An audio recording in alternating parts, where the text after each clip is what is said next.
अस्सलाम वालेकुम फ्रेंड्स, कैसे हैं आप सब। उम्मीद है सब खैरियत से होंगे। तो यार, जिस तरह मैंने आपके साथ प्रॉमिस किया था कि मैं पूरे पाकिस्तान में जो रहने वाले हैं सबके लिए कुछ ना कुछ जॉब जो है उसका अरेंज करता रहूँगा, लाता रहूँगा उन सब के लिए। लाहौर के लिए हो गई थी, कराची के लिए हो गई थी, इस्लामाबाद के लिए हो गई थी। तो मैंने सोचा अब ये मुल्तान वाले रह गए, अब इन पर भी एक वीडियो बना दी जाए। यहाँ भी जो लोग जॉबलेस हैं इनको भी एक अपॉर्चुनिटी जो है वो फ्राहम कर दी जाए।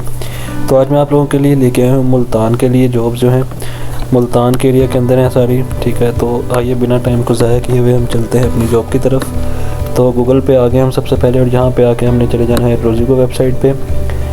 रोज़ीगो वेबसाइट के जब इंटरफेस पे आ जाते हैं तो यहाँ पे हमें डिफरेंट जॉब्स मिलती हैं।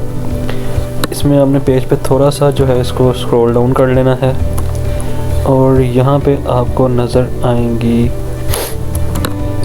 मुल्तान से रिलेटेड जॉब्स। ठीक है जी, मुल्तान में जो 22 मुल्तान है उसमें वैकेंसीज़ है एग्ज़ामिनेशन के लिए, जो एग्ज़ाम्स वगैरह होते हैं उसके लिए। तो है ये जो वैकेंसीज़ वगैरह का उन्होंने ऐलान किया है। तो आइए चलते हैं जॉब की डिटेल के ऊपर कि इसमें क्या क्वालिफ़िकेशन है, क्या रिक्वायरमेंट है, क्या डेजिग्नेशन रिक्वायर्ड है। तो ये हम आ गए हैं इसके इंटरफेस के ऊपर। तो यहाँ पे लिखा हुआ जी the 22 Multan required supervisory staff for 2023 annual examination. Both male and female teachers are eligible for these employment opportunities.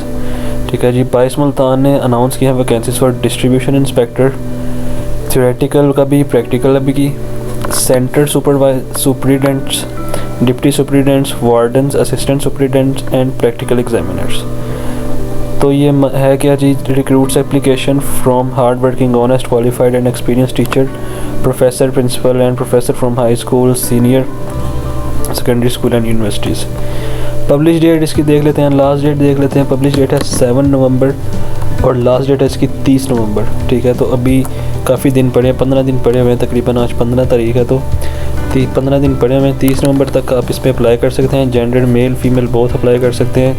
Location जो है वो मुल्तान है। क्वालिफ़िकेशन रेलिवेंट है वो मैं आपको बता देता हूँ अभी इसमें। नंबर ऑफ़ वैकेंसीज़ 400 है।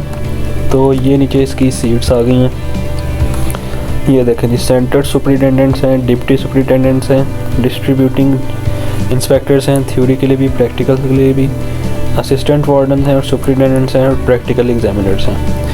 ठीक है, तो ये जो भी टीचर्स हैं जो भी मतलब जिनकी ग्रेजुएशन कंप्लीट है उनके पे स्केल के मुताबिक जो है उनको यहाँ पे अपनी डेजिग्नेशन के मुताबिक जो आपने फॉर्म जो है उस पर फिल कर लेना है।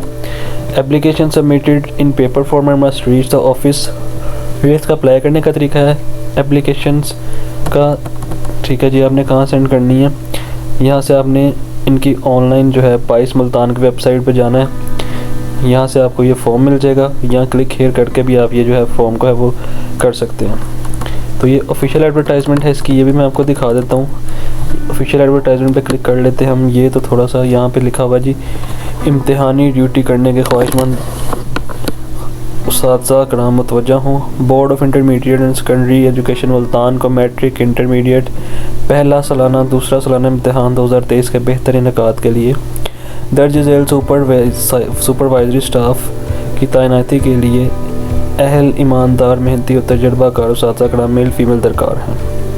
मुल्तान डिवीज़न की हदूद में तैनात उस्ताद कराम अपना डाटा एजुकेशन बोर्ड मुल्तान की वेबसाइट www.22multan.edu.pk पर ऑनलाइन करके इसकी हार्ड कॉपी मजाज अथॉरिटी से तस्दीक करवा कर मोरखा 30 नवंबर 2022 तक assistant controller conduct board of intermediate and secondary education Multan को अरसाल कर दें। तो नीचे इसकी ड्यूटीज़ लिखी हुई हैं। नंबर 1 पे आती है डिस्ट्रीब्यूटिंग इंस्पेक्टर है, थ्योरी और प्रैक्टिकल का। तो अहलियत उनकी जो लिखी हुई है, गवर्नमेंट मुलाजमीन महकमा तलीम के उस्ताद कराम जो HMSR, HMS, SSS, SST, principal, lecturer, professor male हों। ठीक है, इम्तिहानी सेंटर से मुतल्लिका बैंक के करीब तरीन कॉलेजेस हायर सेकेंडरी के तजर्बा कराम उस्ताद ड्यूटी के लिए तरजीह दी जाएगी। कम से कम 3 साल सुपरिटेंडेंट काम करने का तजर्बा रखते हों। सेकंड पे आती है सेंटर सुपरिटेंडेंट। तो गवर्नमेंट इदाराजात के सिर्फ हाजिर सरफराजा जिन्होंने पहले डिप्टी सुपरिटेंडेंट की कम से कम 3 साल काम किया हो, ये उनके लिए है। इनमें भी आपका जो रैंक है SS है, SSE है, SST उस्ताद कराम है, गवर्नमेंट कॉलेज वगैरह के, उनको तरजीह दी जाएगी। फिर आते हैं डिप्टी सुपरिटेंडेंट, ये उनकी भी आगे डिटेल्स लिखी हुई हैं। SST, SSE तजर्बाकार इंटर इम्तहानात के लिए जो है स्कूल के तजर्बाकार उस्ताद के लिए है। निगरान में आ जाते हैं तो PST PET ये डिग्री, ये जो यहाँ पे इन्होंने लिखी हुई ना SST EST, ये मोस्टली होती हैं जैसे आप कह लेंगे एजुकेशन से रिलेटेड होती हैं, जो आपकी टीचिंग से रिलेटेड डिग्रीज़ होती हैं जो आपको करनी लाजमी होता है जब आप किसी गवर्नमेंट के लिए अप्लाई करते हैं। उसके बाद आती है नीचे निगरान की, गवर्नमेंट स्कूल के PST EST DM OT ET उस्ताद कराम EST वगैरह, ठीक है। प्रैक्टिकल के लिए आ जाते हैं गवर्नमेंट के दराजात हाई स्कूल के हाजिर सिर्फ उस्ताद कराम। मैट्रिक इम्तहान के लिए स्कूल्स के, ये सारी डिटेल्स की यहाँ पे लिखी हुई हैं, इनकी काफ़ी लंबी डिटेल्स हैं, इनको आप खुद ही देख लीजिएगा या पढ़ लीजिएगा। उसके बाद नीचे आते हैं तो नोट में लिखा हुआ है बोर्ड की जानिब से वेबसाइट से ड्यूटी परफॉर्मा डाउनलोड करके और मुतलका सरबराह अथॉरिटी से तस्दीक करवा कर 30 नवंबर तक आपने इसको जो है ना असिस्टेंट कंट्रोलर ऑफ कंडक्ट को साल कर देनी है, उनको आपने सेंड कर देनी है। तमाम तैनातियाँ सिर्फ मज़कूरा इम्तहानी अयाम के लिए बोर्ड रोल के मुताबिक की होंगी, ठीक है। और मुआवजा जो है जो आपको इसकी होगा इजाफ़ा शुदा नज़रसानी शुदा शरा के बोर्ड के कवायद के मुताबिक किए जाएंगे, ठीक है। तो ये इनकी डिफरेंट होती हैं, मतलब फॉर एग्ज़ाम्पल एग्ज़ामिनर जैसे हैं उनकी होती हैं डेली वेजेस के हिसाब से आपको जो है वो पे कर दिया जाता है। इस पर सुपरिटेंडेंट की होती है फॉर एग्ज़ाम्पल 1000 या 1500 या 2000 पर डे की इनकी ना, ये आपको पे कर दिया जाएगा इसके लिए। तो आपने जो भी इस क्वालिफ़िकेशन के मुताबिक पूरा उतरते हैं आप यहाँ पे अप्लाई करें और यहाँ पे जो है डेली के जो 2000-3000 जो है वो आप इस पर अर्न कर सकते हैं। जितने दिन एग्ज़ाम होंगे, जितनी देर आपकी ड्यूटी होगी, तो आप इस पर अच्छी खासी एक अमाउंट जो है वो अर्न कर लेंगे। तो अपनी दुआ में याद रखिएगा, अल्लाह पाक आपको जज़ाए खैर दे, अल्लाह पाक आपके रिज़्क़ में बरकतें दे। मुझे इजाज़त दें, अल्लाह हाफ़िज़।